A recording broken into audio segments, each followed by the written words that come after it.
Kuna careers ambazo zinapitwa na wakati. Kunazo ambazo zinapitwa na wakati kama vile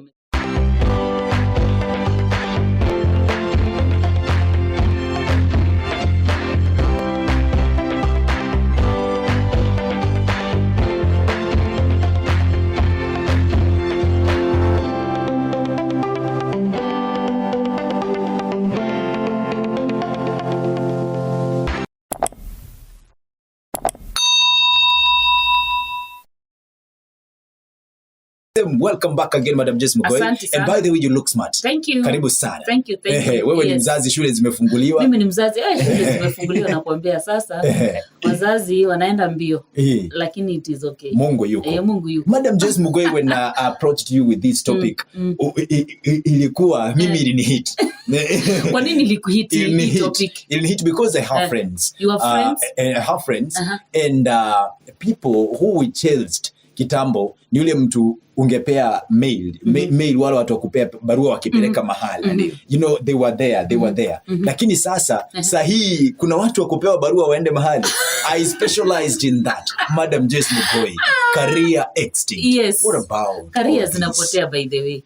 Now, what is actually career extinct? Career extinct means a dying career or an extincting career. Yenye inapotea. Ama unaona ni watu wachache sana wana practice hiyo career kwa sababu haina hizo availability of opportunities. Things have changed. So it is a dying career. It is a career that is fizzling out. Maybe was there before, but it is now fizzling out. It is a career that is becoming irrelevant. It is a career that is becoming obsolete. It's a career that is no longer needed. That is what we mean by a career extinct. That is a career ambayo inapitwa na wakati. Career inapitwa na wakati. So kuna careers ambazo zinapitwa na wakati. Kunazo ambazo zinapitwa na wakati kama vile umesema hao watu wa mails, you know, wanapitwa na wakati. Na ni sababu gani zinafanya career zipitwe na wakati? Kuna sababu nyingi zinafanya career zipitwe na wakati. Tuseme kama changes of the way of doing things. When things change, the way you do things when it changes, then that career will die. Then we also have improved technology. We have improved technology, the way of doing things. Again, that one also leads to career change. We also have competition from other, you know, careers that are probably doing better, you know, than if you're not doing your work better, someone will come and do it in a better way, differently, but in a better way. That means yours will become extinct. Then there is also inability to adapt to change. Kuna watu wamekataa ku adapt to change, you know, they are not changing. Others are changing, but they are not changing because we are told change is the most constant thing. It's the most constant thing. Then failure to evolve with the evolving world. The world is evolving. So if you fail to evolve with the evolving world, then your career will become extinct. We also have change of governance and change of management. It can even be change of governance generally. I want to give you an example.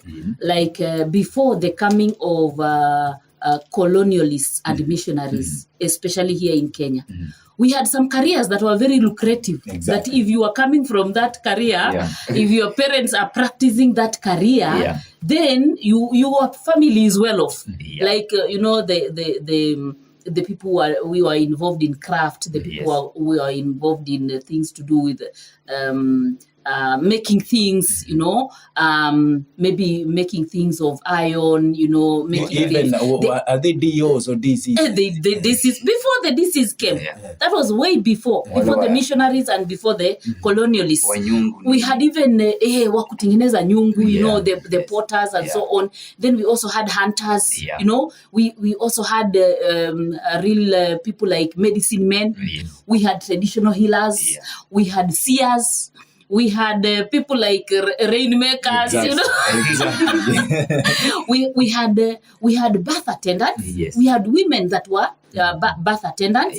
We had people that would help circumcise us, you know. And those people were making money. Those people were making money. So before the coming of colonialists, before the coming of the missionaries, those were people and those were trades that were there in the African society and in Kenya that became extinct with the coming of missionaries and with the coming of the colonial government. They started saying it's no longer important for you to go to the bush to get medicine. Come here in the hospital, we will give you some medicine. They started saying it's no longer important for you to call a rainmaker to come and really, make rain. It's natural. No, it's natural, and they brought in weather forecasters, who can be able to forecast weather. It's not important for you to call a birth attendant, a woman, to come and help you give birth at home. You can come to the hospital. Now you can see already there were careers that became extinct. Yes. We are not denying that currently we could be having some medicine men, traditional medicine men here and there, but they are not as popular as they were that particular time. Yes. That means their trade has extinct. Even some of them, they died with their trade. They died with their craft, pot making and so on. Yes. And people who are practicing the people who are practicing making items using iron and so on, stones, carving out stones, carving out wood. Those are some of the things that became almost extinct. Actually, they have become almost extinct because of the change of the government from the colonial, from the traditional government to now a more structured government. Then schools came in. Even aunties and uncles, they were educators. They were teachers there. Unapatiana story, unafundisha mtoto morals, unafundisha nini. The informal way of learning. We also had priests. Exactly. We also had priests. People were referred to as priests. You would go to them. They would offer a kind of a sacrifice and so on. And the African community was progressing because some of these cultures is just to help people progress and to live. So those are some of the cultures that got extinct during that particular time. Now, Madam Joyce Mghoi, Yes. You are a career director, Yes. a career advisor, Yes. and so on. Yes. This is 21st century, Madam Joyce Mghoi. Yes. We cannot really predict about the future. We can't. Even those cashiers that did their cashier courses or training back in the 19th centuries, 18th centuries, they never knew really that a time will come that they will never mean nothing to the society or to the work that they were employed. Yes. As a career advisor, as a career director, I don't know how we, as the growing generation, we can really understand that this career in the next 20, 30 years will never make sense or will never add up to any importance in the society. Okay. When changes start coming, you need to think about those particular changes as they're coming. We cannot bury our head in the sand. How can you know that your career is going to be extinct? You may, when you are doing it, you may really not know that it's going to be extinct. But as you're progressing with that career, you need to embrace any changes or any emerging changes that come. You need to actually embrace. But knowing that I'm doing this career, but it's going to be extinct in the future may not be possible. But as you look at the trends, the changing trends of the community, what is changing, then you can be able to know that this career is going to be extinct if I don't change with the changing times. For instance, when we do refresher courses, what are they for? The refresher courses are the ones that are supposed to tell you these are emerging issues in your area. These are emerging issues. This is how we used to do it, but this is how now we need to do it. For instance, those people that were trained to teach the very old system that I trained, when 844 came, the teachers had to go back to class, maybe 1 week, 2 weeks, refresher courses to tell them this is now the 844 system and this is how we want to do it. Currently, the 844 system is being phased out for CBC. Exactly. If you remain there as a teacher and you decide, I just want to remain with my old my old education, you become extinct. You become extinct. So they are going for refresher courses so that they can be told how to deal with these CBC, curriculum-based competencies. Then also issues of embracing technology. Issues of embracing technology. It's very, very important because technology has come. New ways are coming on how to do things. How to, things like during Corona, teachers and lecturers were teaching from home. They were teaching from home. They were teaching online.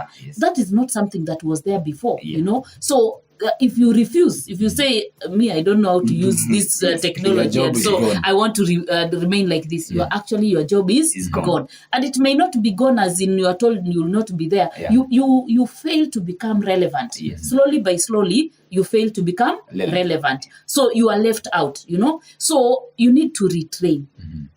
You need to retrain so that you can be able to change your career. You need to embrace new technology, You need to go for refresher courses that can be able to help you to be able to become or to keep on being relevant in one way or another. Because these changes are coming. We may really not know that this job will become really obsolete, but we need to keep abreast and we need to keep in touch with the changing and the trends. As the trends continue, new things come, changes come, new trends emerge, and so on. You continue to move with them so that you can be able to keep abreast with your career. Even when we look at careers like mine, when we are talking about counseling, you cannot sit in the office throughout and not go out there to do some kind of workshop, some kind of training. You may never know the new counseling issues that are emerging. Let me give an example. Things like homosexuality and lesbianism. These were things that were not there in the olden days. But now they have become rampant. So if you close yourself and say, me, I'm a counselor, I trained long time ago, you may really not know the new trends or the new counseling issues that are coming up. So it's very important for someone to check on the trends, changing trends, someone to go for refresher courses, someone to embrace technology, and to really keep up with the world, so that you can be able to know where your career is headed. You have mentioned technology, madam, which is very good. As I even hand over to James Washira. Yes. You've mentioned something to do with technology. That aside, I'll come back to that. Yes. Imagine now, let me take journalism as an example of let me use myself as an example because I don't want to be slaughtered outside when you talked about career extinction, I thought about you because this one, he doesn't know that his career is... So if I'm the one who came to your mind, then Disney. Now imagine Googling what career will not exist in the next 10 years. Yeah. What did you come across? And the first option is journalism. The first one that came across... not really, but I'm just using that as an example. And the first option is journalism. And Chacha Jackson is busy and really in love with journalism. Yes. Madam Joyce Mghoi. Yes. I'm there. You are wondering what to do. What next? Actually, Google has just disappointed me. Let me... It must have been a disappointment. Yeah. Now, the thing is, journalism may not be extinct, but journalism has evolved and changed in the way that it was doing its things. Like for this instance, is across all careers. I'm using journalism as an example. Yes. Actually, it is evolving. It is changing, and so you need to adapt new ways. Like if we still use that example of journalism. Now, journalism, like people who used to take, there are journalists that are photographers generally, just photographers. Even if you see how they used to take their photographs, if we actually look at how photographs used to be taken even long time ago when I was growing up, there was a man who used to walk around with a Kodak camera, going around and taking people photos, and you pose, you really... You pose, you pick a flower, you do all sorts of things. And then those times, they were black and white. Yeah. The photos were black and white. As time went on, they changed into colored. Yeah. As time went on, it is no longer necessary for someone to walk in the villages taking photos. Yeah. Now you can take your photo using your phone. Smartphone, yeah. Are you seeing that? So anybody who was relying 100% on that Kodak camera to take photos, amepitwa na wakati. Either a graduate anaendelee kuimprove ama akue obsolete. Yeah. The same to journalism. When we talk about journalism, I like using this example that initially we only had a few a few media stations. There were very few. Actually, there was, I think, KBC, and then there was Citizen came, KTN came, then finally Nation. There were very few then, that particular time. But now, more media houses are coming up. They are coming up. So there are more opportunities. Now, other than that, currently, for me to know what Igave and Sakaja discussed yesterday, exactly, I may not need to go to Citizen or to KBC. I may not need to. Where can I get this information? Online. I can get it online. Wow. I can get it in Twitter. I can get it in Facebook. I can get it in another someone else's analysis, even in the YouTube, someone analyzing that particular. So it is no longer as the way it used to be, that the only way you can get information is this. Even when we look at newspapers, even sometimes you may not need to buy a newspaper. Exactly. You just need to go online and you will know exactly what is happening. Electronic media, that is, you get information online. So journalism is evolving and it is changing. If you change with the changing time, you will survive. Yeah, you will survive. If you don't change with the changing times, you will not survive. So it's not going to die. It's just that it has evolved. Yeah. Like, for instance, is it possible for you, maybe the two of you, or you team up with other people and come up with your own media station? Yes. Definitely, yes. And you don't need to probably have, Ashira, I'm really... Ashira, if I will employ you after here. It's not a must for you to sit at home and say, I'm waiting for an opening in Citizen. I'm waiting for an opening in KBC. Actually, when was the last time you listened to KBC? I can't remember. Hatusemi, sindio?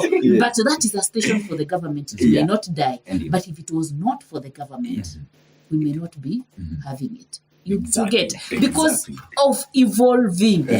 Things are evolving. Technology is evolving. So you need new technology every time, even to attract your customers. You need new technology. So you will be evolving with the evolving time. Wow.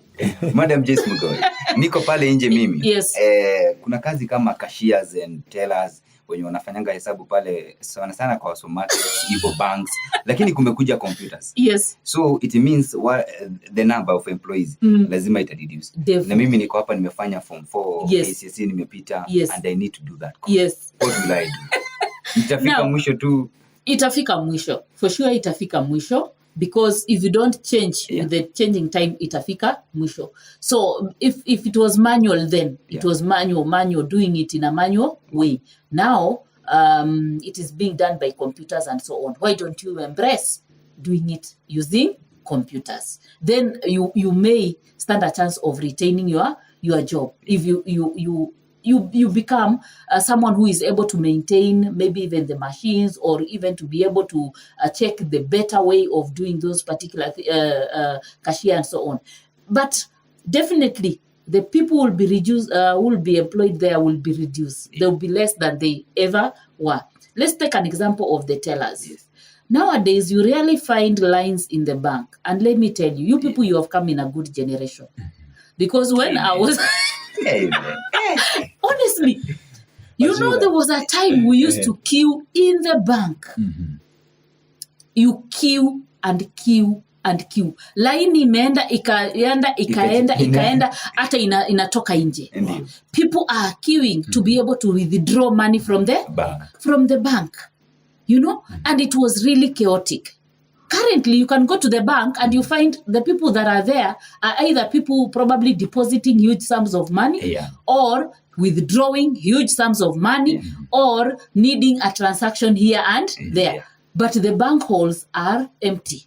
So those times we used to have very many bank tellers. Currently, we have very few bank tellers. You may go to a bank and you find only 2 tellers. They are the ones that are helping people to withdraw money, because money has been automated. It has been automated. You can withdraw money from the ATM machine, or you can withdraw it and bring it to your phone, and then you take it to Mama Mboga. So those are the changes that are taking place. So people need to change with the changing times. And yes, there will be some careers that will be completely extinct. Mimi nikiangalia CBC, Madam Joyce na Chacha Jackson. Yes. Naona kama inaleta hiyo mambo ya kufunzwa vitu vya ufundi, si ndio? Yes. Vitu za kufanya na mikono, what you can do best. Yes. See, this thing will come to extinct.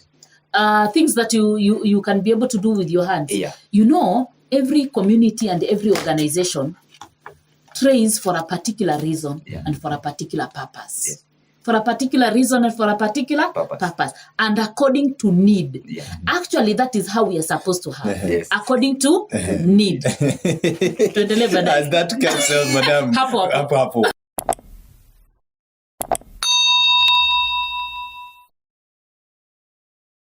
Before we took a break, tulikuwa tunaongelea mambo na high learning institutions. Yes. The role of high learning institution in this whole matter of job and career extinct. Okay. If by any chance, really, yes. Actually, I don't want people to worry, and I don't want people to start panicking that their careers will become extinct. Like you people, you don't need to really worry that your career is becoming extinct. I think by the time it becomes extinct, you'll have grown old and retired. But the thing is, when universities are training or any institution of higher learning, when they are training, they normally look at the need. The government looks at need. The organizations look at the need. What is needed currently? What is it that we need to train our students about? We also have Kenya Qualification Authority. I don't know whether you are aware of that. There is an authority that looks at the qualifications of Kenya and what we need to qualify students on. Actually, I got an opportunity of listening to him sometimes back, I think last week. I didn't know this will come. But when I listened to the in charge of that qualification authority, he was saying that Kenya, we need to look at needs outside there because of unemployment. We have a lot of unemployment in Kenya because we are training for Kenya. We are training people to work in Kenya. We are looking at the need of Kenya and we are training people according to what Kenya needs.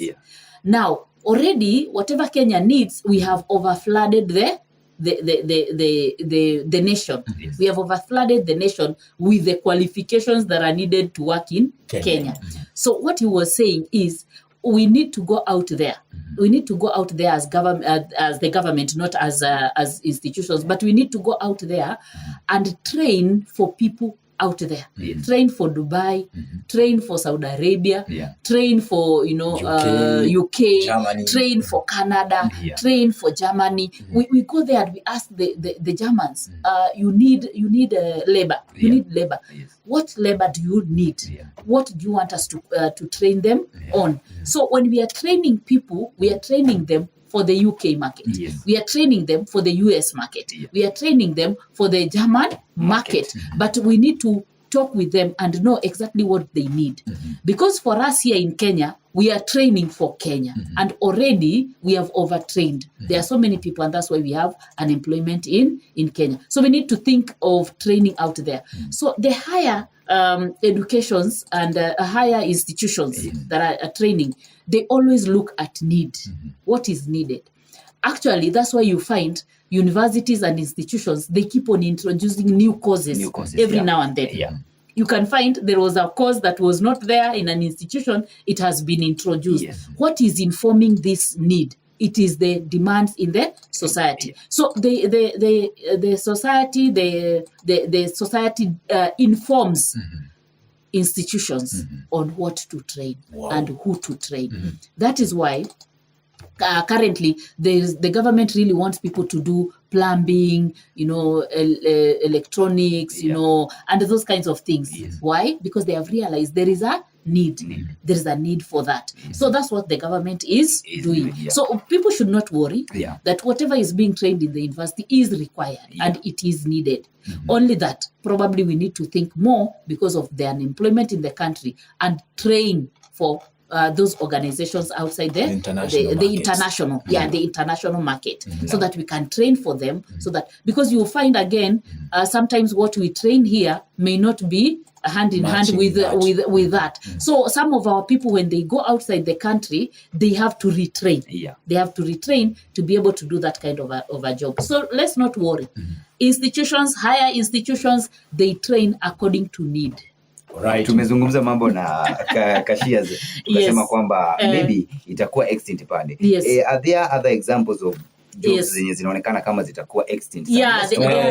Ndo kama niko huko nijue mimi nikuwe tayari tu nijue. Okay, there are a number of jobs and careers that are likely to be extinct, maybe in 2040 or maybe in 2050 or maybe in 2060 tutakuwa wazee, so don't worry, you are covered.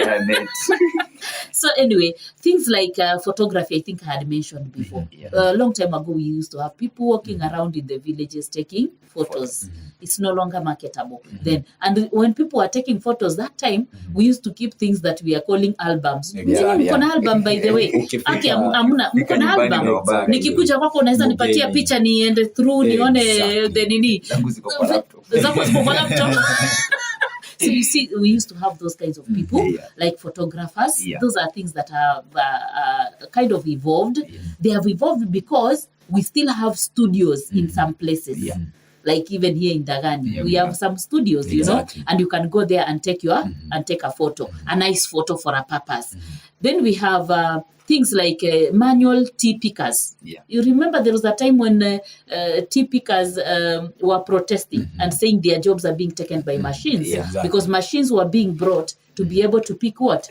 Tea. And therefore they were going to lose their jobs. Then we have bank tellers. Bank tellers we have already discussed. Those are things that are going slowly by slowly.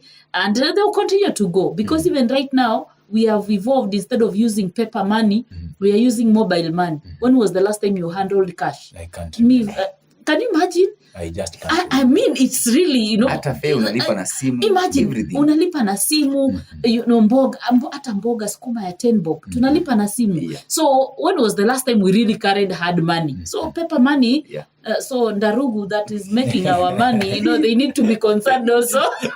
They need to be concerned. So, bank tellers, manual mail carriers, people who are carrying mail.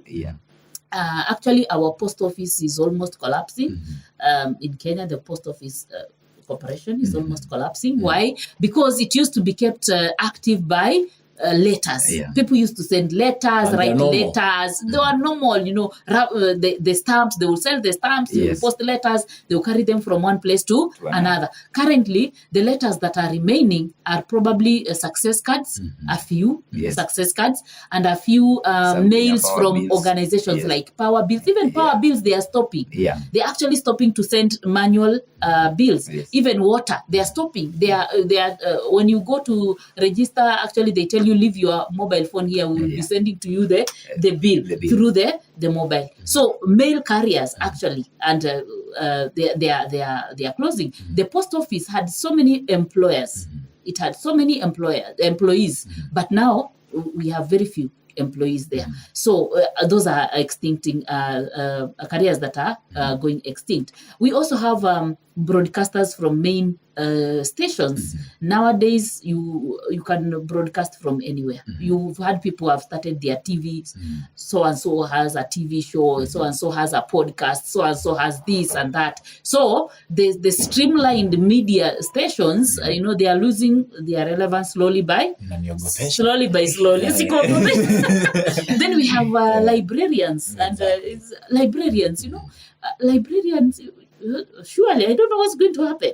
We are training libraries, we are building libraries, yes, but we may not have as many as they used to be because they used to do some manual work, carrying some manual books, you know, hard copy books, arranging them. But now, library, you can even access, you know, material from your room. In your room. The Google Scholar, you know, and all that material. E-library. E-library. You can even see what maybe Chuka University library has online. Has online. So those are some of them that may go. But it's not that they will go completely because we will still have people that will remain to guide and to direct. Then we have things like book publishing companies. Nowadays we are having audio books. We are having soft copy books, e-books, you know, e-books.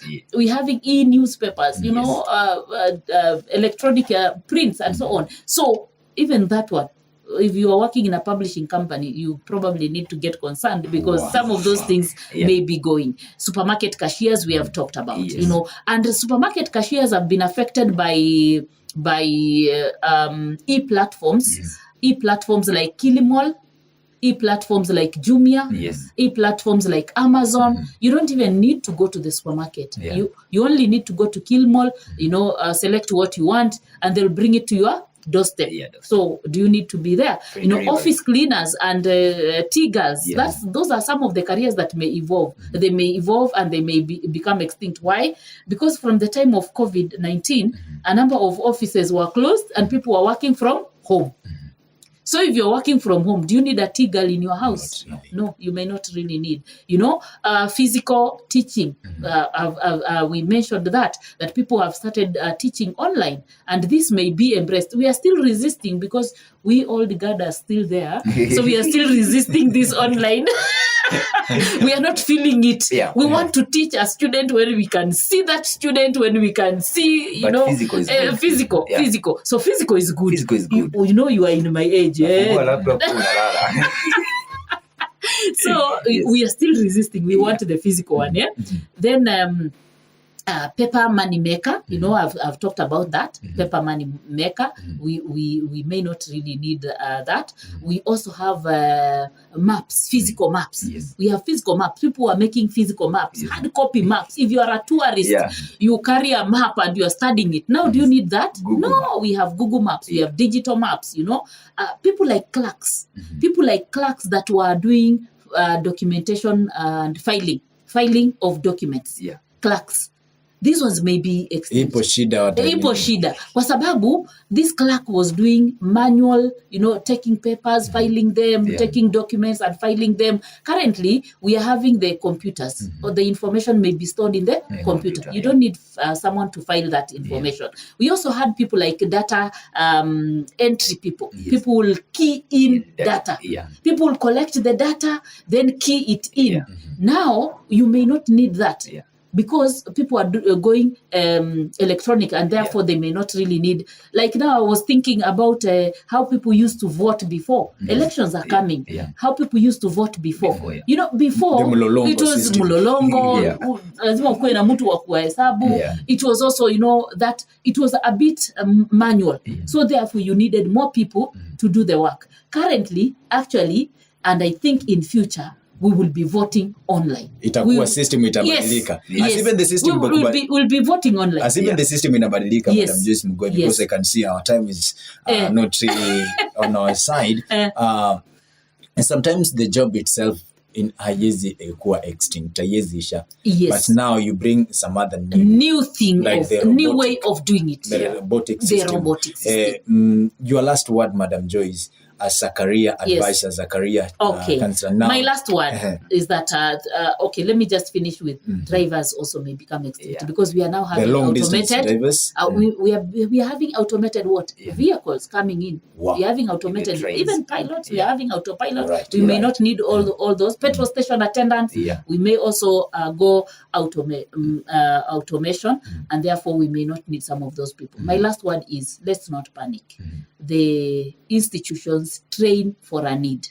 If there is need for any career to evolve and to change, then it will be brought on board and people will change. But my encouragement is, let us keep up with the world-changing trends of our careers. Indeed. And we will not become obsolete. Don't resist. Don't resist. Ukiitiwa refreshment, enda. Ukiona career yako kwa online, uone, ufanye research, uone there are new ways of doing it, go for it. Mental capacity ya madam, kazi yangu imechukuliwa na roboti.